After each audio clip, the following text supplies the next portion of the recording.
ส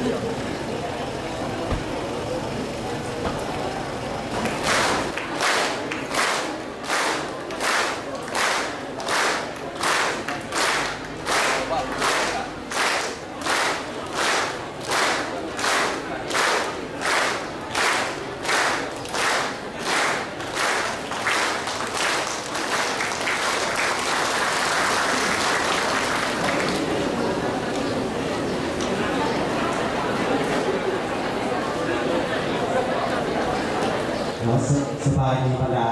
ท่านเทพผู้เกียรติบรรดาท่านครูอาจารย์บรรดานักเรียนนักศึกษาทั่ววิทยาลัยภูมิพลนั้นพวกเราเริ่มเข้าสู่พิธีมอบครับประกาศนียบัตรให้แก่นักศึกษาปีสุดท้ายเพียรท่านจันดีพรหมวุฒิหัวหน้ากลุ่มสร้างผูเพียรบรรดาแขกที่เกียรติบรรดาท่านครูอาจารย์พนักงานนักเรียนนักศึกษาทั่ววิทยาลัยภูมิพลข้าพเจ้าชื่ออาจารย์ประหยัดรัตนาหัวหน้าองค์การจัดการพนักงานซึ่งได้รับผิดชอบเป็นประธานพิธีในวันนี้มื้อนี้อยู่ที่สโมสรวิทยาลัยภูมิพลได้จัดพิธีอันซึ่งหน้าราศีนี้ขึ้นจุดประสงค์แน่นเพื่อจัดพิธีมอบครับประกาศนียบัตรให้แก่นักศึกษาปีสุดท้ายประจำโซเวียต2014-2015เข้าร่วมเป็นเกียรติในพิธีมีท่านจันดีพรหมวุฒิหัวหน้ากลุ่มสร้างผูก็ให้เกียรติของวงมีท่านอุดรเทพองศามีบรรดาแขกที่มาจากกองทางเช่นห้องการศึกษาธิการกีฬาเมืองพุทธคุ้มห้องการศึกษาธิการกีฬาเมืองเมียงคำวิทยาลัยเทคนิคแห่งเวียงจันทร์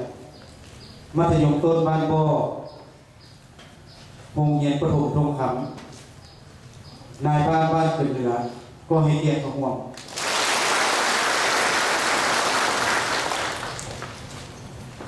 มีประธานท่านคณะบริการครูอาจารย์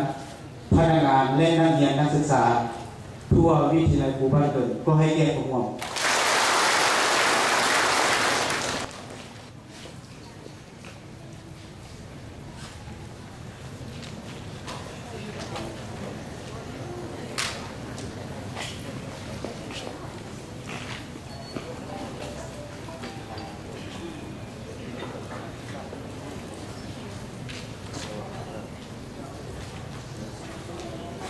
เพราะเนี่ย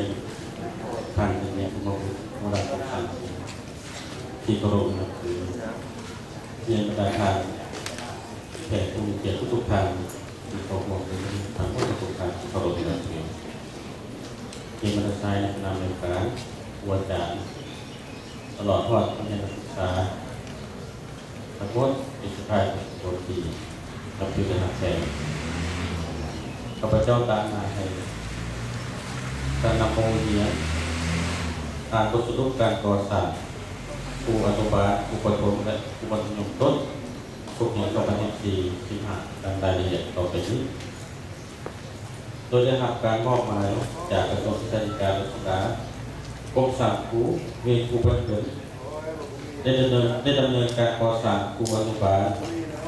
ในผู้ปฐมเสริมข้าพเจ้าขอรายงานผลการก่อสร้างตามรายละเอียดต่อไปนี้1. สภาพการทำการศึกษาการทำการศึกษา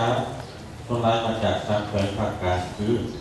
แขวงเขตสุพรรณแขวงเวียงจันทร์และนครหลวงเวียงจันทร์เข้าเรียนแต่ละสายดังละเอียดตรงนี้นักศึกษาสายครูอนุบาลประถมชั้นกลางชุดที่2ระบบเข้าบท3นักศึกษาสายครูอนุบาลประถมชั้นสูงชุดที่5โล2 นักศึกษาสายครูมัธยมต้นปริญญาตรีที่2โครงการปฏิบัติหลักสูตรระบบ12-4ซึ่งมี5สายในสายเรียนคือสายคณิตศาสตร์สายวิทยาศาสตร์สายภาษาลาววรรณคดีสายวิทยาศาสตร์สังคมและสายลาวที่เขาเรียน29 คน27 คนฝรั่ง1 คนรอดเรือ18 คน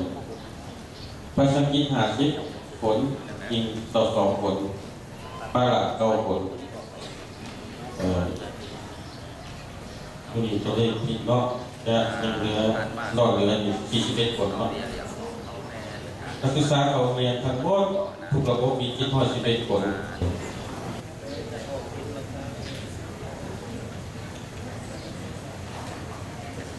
การดำเนินการสร้างครูการก่อสร้างไซต์ครูไซต์ปกติมีดังนี้ครูอนุบาลชั้นกลาง9+3ได้ก่อสร้างเริ่มแต่ศกเรียน2012-13มาถึงปัจจุบันเนาะจำนวนนิกิจทั้งหมด110 หน่วยกิจวิชาครู 62% และวิชาทั่วไป 38% ครูประถมชั้นกลางระบบ9+3มีทั้งหมด110 หน่วยกิจมีวิชาครูโรงเรียนอนุบาล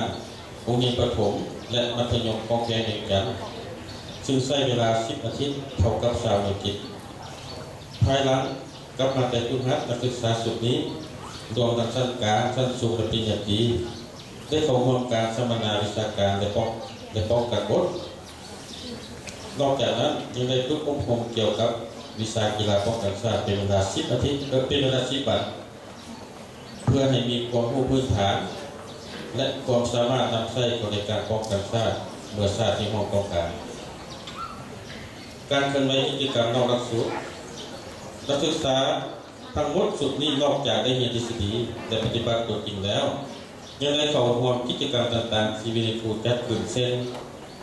เข้าร่วมเรียนเอกสารการจัดตั้งต่างๆดังนี้นักศึกษาทั้งหมด629 คนหญิง473 คนเป็นสมาชิกองค์การจัดตั้งเพศหญิง476 คนชาวนุ่ม560 คนกรรมบาล572 คนสมาชิกพรรค5 คนและเรียนสนับสนุน4 คนนักศึกษาสุดนี้ส่วนหลายมีแนวคิดการเงินดีมีสติต่อการจัดตั้งมีความตื่นตัวปฏิบัติระเบียบวินัยทีมเรียนครูบาขอ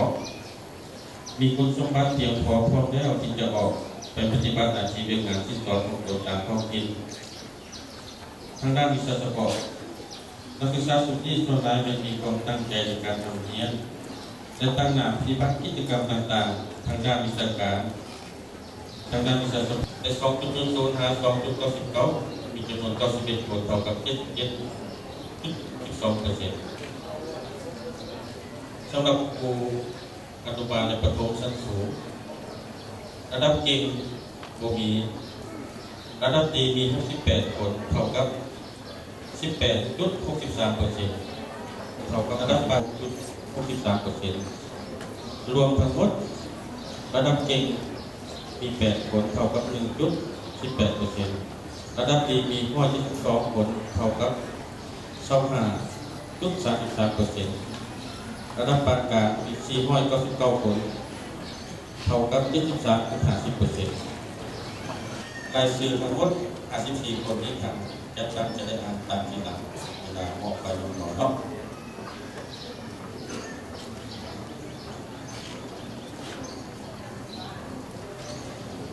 ตั้งการทำไปเรียกงานต่างๆนักศึกษาทุกที่ชนรายได้ประกอบส่วนทุกเรียกงานขั้นตอนหน้าที่เรียก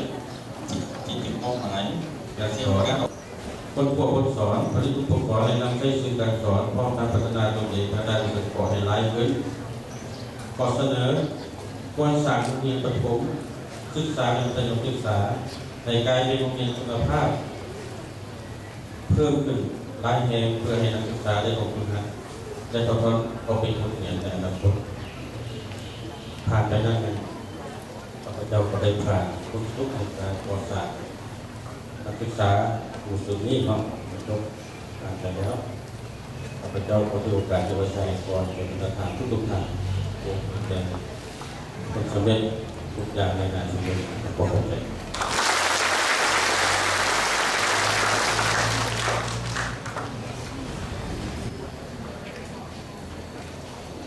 ท่านมาพวกเราได้รับกับการรายงานบทสรุปเรียนงานการเคลื่อนไหวของนักเรียนปีสุดท้ายในสุดเรียนผ่านมาจากผู้ในการวิทยุบันเกิดและตลอดสุดเรียนผ่านมา ของนักศึกษาปีสุดท้ายที่นั่งอยู่สโมสรในครูบันเกิดแถวนี้เนาะก็มีนักเรียนจำนวนหนึ่งที่มีผลงานการเป็นไหวนี้มีผลการเรียนที่ได้คะแนน 3.50 ขึ้นไปชั้นต่อไปนี้พวกเขาจะได้มอบไปย่องยอและรางวัลให้แก่นักศึกษาที่มีการเป็นไหวดีและมีผลงานดีเนาะชั้นต่อไปขอมอบให้แก่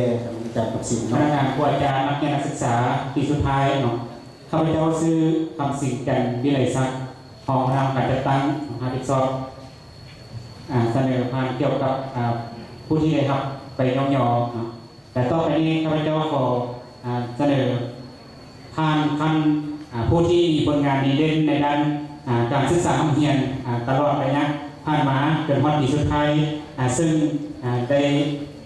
มีคะแนนและมีเงื่อนไขสามารถรับไปย่องยอคันกรมสังคมกระทรวงศึกษาธิการและกีฬาซึ่งมีจำนวนแปดน้องเนาะ